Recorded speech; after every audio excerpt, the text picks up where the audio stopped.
Hello everybody, my name is RetroBoy03, and welcome back to another LEGO video review, where this time we'll be taking a look at the LEGO Ninjago Skybound Battle Pack.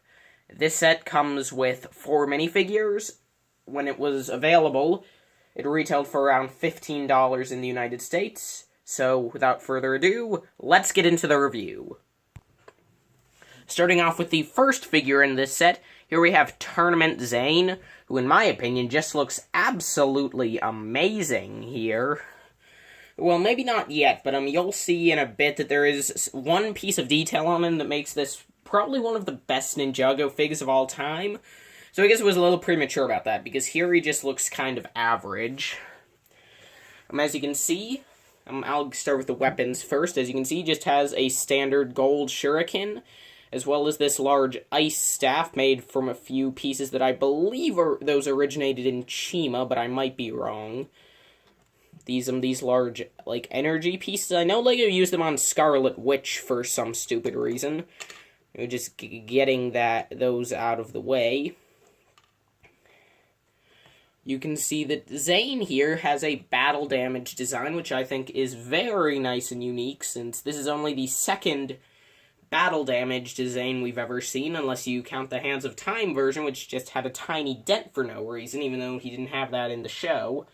But I digress. But what I mean by this is, of course, that he has, one half is the normal humanoid Zane with the yellow face that he had for the first 3 seasons, and then the other half is exposing his inner skeleton, I guess, would you say? Is this his skeleton?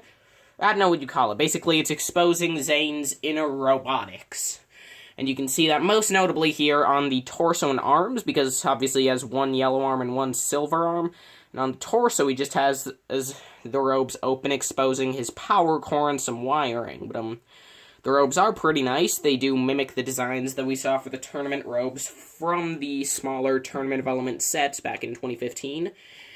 That continues on to the back, which looks pretty nice. As you can see, he just has this plain white mask with no printing, which isn't unique. You could also get this piece with no printing on Tournament. That's the one we're looking at. Air Jitsu Zane from 2015. I kind of wish that maybe they had put the logo that appeared on the other 2015 in Tournament of Elements suit. What was it? The Zukin, I think it was? The suit that was in Dimensions. That one. I think it would have been cool if they'd had that symbol on there to kind of give us that Zane kind of as well, but anyway, I digress. And if we take his mask off, you can see that this face looks pretty cool. It doesn't have Zane with his normal kind of stoic expression. I apologize, my review table is a bit wobbly at the moment. Anyway, but it actually has a bit of a different expression. It's a bit odd, but I think it looks nice and definitely helps to distinguish this Zane. And then you see that printing on the other side for his exposed skeleton, including one of his eyes, and well, that's odd. I don't see the cutoff point. Where's that cut off? Surely. Oh! Yes! As you can see, this version of Zane is, well, at least it probably has one of the most detailed minifig head prints of all time. Well, maybe not in terms of detail, but look at that! I cannot think of a single other LEGO minifig with this much printing on the side of the head. In fact, I can only think of, 2 others that have it on the side of the head. If you're curious, those ones I'm thinking of are the skeleton guy from the minifig series, which is just a thin white line, and Alfred, whose hair was on top, and they did that in the basketball line, so I don't even know if that counts. But anyway, so yeah, this print is just amazing. It's just so detailed. You just have so much detail in there. You have wires, you have light. Again, this just looks really nice. Which is why it's so sad that all the time it'll be covered up by this mask. And it's really sad because the set doesn't come with any hairpiece for Zane. But, luckily, at this point you probably have a Zane hairpiece. I do, and, it's just this piece, and if you put that on, then this figure starts to go from pretty good to amazing. So yeah, so that's Tournament Zane. So now let's move on to the next figure. Next up here we have Samurai X, who is another absolutely amazing figure, just like Zane. Although not as good, but I feel as though this one's probably a bit more useful, since obviously I didn't mention it, but Tournament Zane is non-canonical to the show, but this suit of Samurai X, while it's not identical, I believe it's based off of the Season 1 design. At least in some ways.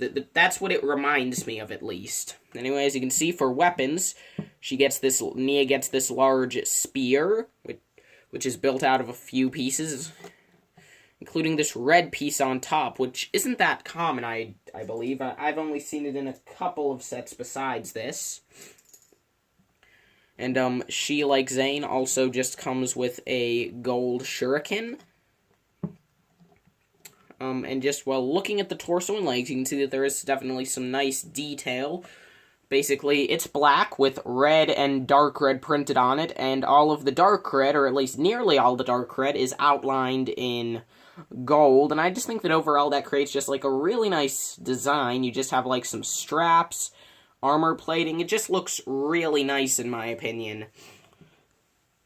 If I do have one complaint with this figure, before we go on to the head, I do wish that Nia had maybe had her little bracelet, cowl bracelet thingy, I don't know what it's called, anyway, printed onto the side of the arm. I mean, I know you wouldn't have been able to use it, really, since, obviously, Nia always has bare arms when she has that on, but I don't know, I feel so it still would have been a cool detail to include, even if it wouldn't have been fully accurate.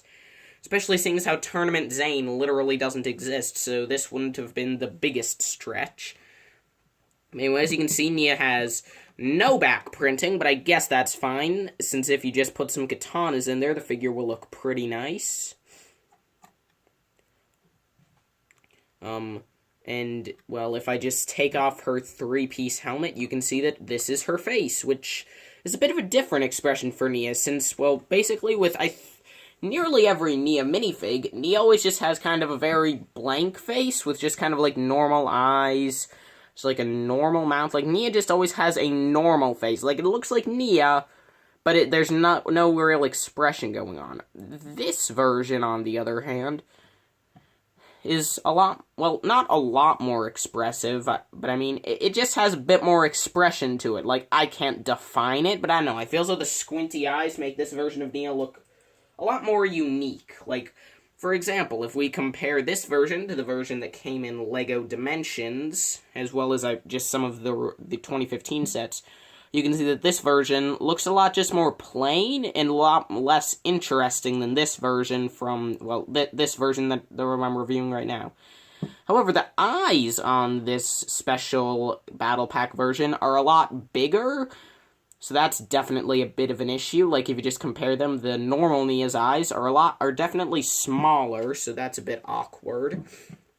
And while turning this around to the back, here you can see that here Nia has, well, it's her little mask for when she's wearing the Samurai X helmet. She has this little face mask, which conceals her identity. And as you can see, she has it just really is goggles that cover her eyes, as well as a little mouthpiece. If I just put on the helmet, give me a second.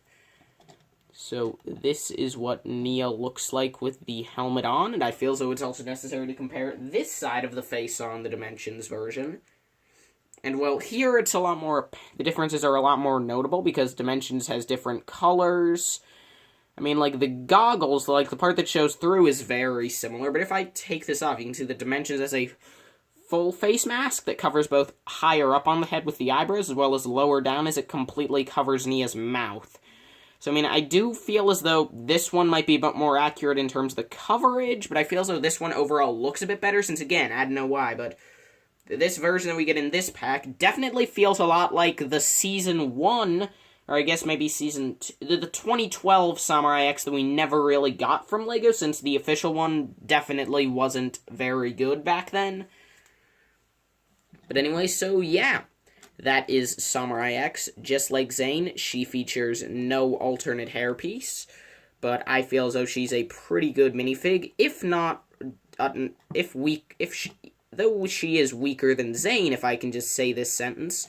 So yeah, So now on to the first of the two Sky Pirates. The third figure we get here is Sky Pirate number 1, who...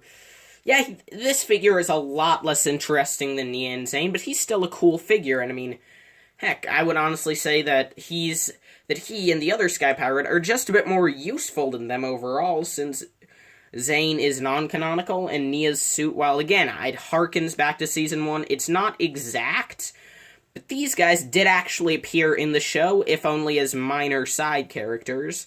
But anyway, so here we have the first of the two Sky Pirates we get here. As you can see, his main weapon is this little flaming stick, as well as he has this holder for 2 cutlasses on the back. As you can see, he has the sailor's hat in dark green with a Sky Pirate logo. This is his face underneath, which is pretty useful, as you could use that, like, outside of Ninjago. That could just work for, like, any sort of, like, city character, maybe not even a villain. As you can see, he has this little shirt with, I guess, kind of a tank top up with the Sky Pirate symbol on it. He has 2 bare arms. He has brown pants with some belts, pockets, and with a belt, pockets, and straps. Interestingly, he has a second belt up here on the torso. And well, if I just take off his little cutlass holder, here you can see that that's his back printing. Pretty simple, but it works fine. So yeah, that is Sky Pirate number 1. And now let's look at the final figure in this set, that very creatively titled Sky Pirate Soldier number 2. So last and probably least, here we have Sky Pirate Soldier number 2, who first off, his weapons are definitely the least interesting because he has this stone sword, which hasn't been seen in that color since the Tournament of Elements, so that's cool, as well as just this very standard brown flintlock. Taking that off, you can see that this figure has no leg printing and a peg leg, meaning that his leg and torso are the same color, which, I don't know, to me that just doesn't look as cool, since obviously all the other Sky Pirates have just a ton of color, like, some of them have, they have green, brown, or red torsos. I'm pretty sure they all, except this guy, have brown hip pieces, but then some of them have dark brown legs, some have brown legs, some have orange legs, so it feels though just having the same color consistent for this guy's outfit all the way through is a bit uncreative, but it still looks fine, and I do like that we do get at least one generic Sky Pirate in this line that has a peg leg. And, well, I just realized that this set is actually the only way to get generic unnamed Sky Pirates. I mean, like, there was the female one that didn't have a name in the show, but she was named in the set, so I don't know if that would count, but, well, anyway, I'm gonna quit babbling. The torso print is nice, definitely a bit more inspired than the other guy, just as not awe-inspiring as that one. I just feel as though these two Sky Pirates don't look as interesting, although, again, that could work to your advantage if you just want to have these guys in the background. His back printing looks nice, and what's interesting is that if you look, this guy's belt actually has this nice shiny red on it. It's definitely a bit shinier on the back, which is off, and,